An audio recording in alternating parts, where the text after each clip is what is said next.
안녕하세요 여러분. Good day mga Lods. Noong nakaraan tinalakay po natin yung tungkol sa kung paano magtanong ang birthday at kung ano ang birthday, kung paano sabihin yung birthday mo mga Lodi.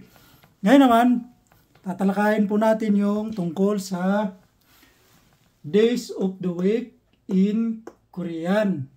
Okay, Yuil means days of the week.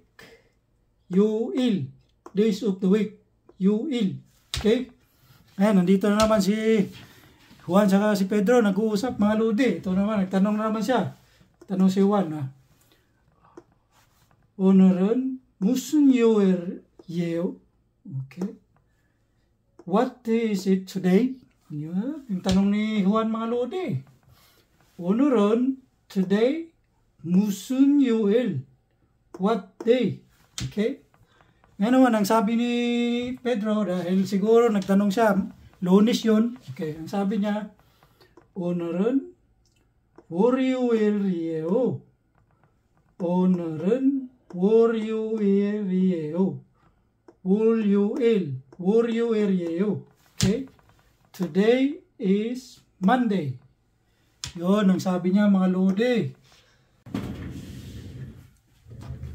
Ngayon, tatalakayin natin yung days of the week in Korean mga Lodi.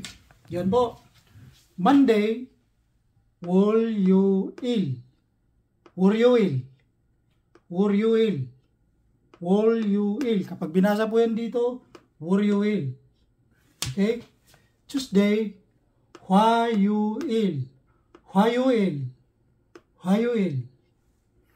Wednesday, 수요일. 수요일.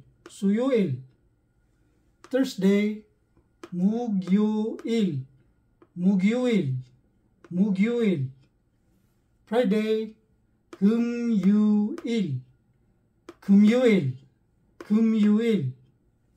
Saturday, 토요일. 토요일. 토요일. 토요일. Okay?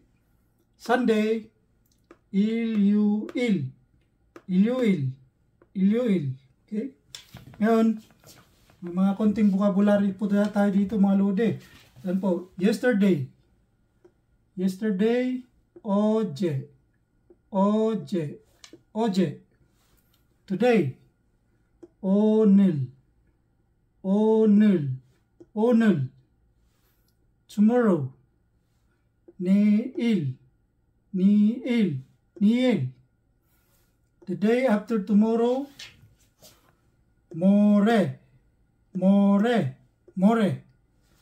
The day before yesterday, 그저께, 그저께, 그저께. 사랑합니다. Okay. Salamat po ng marami mga Lods. Yan po.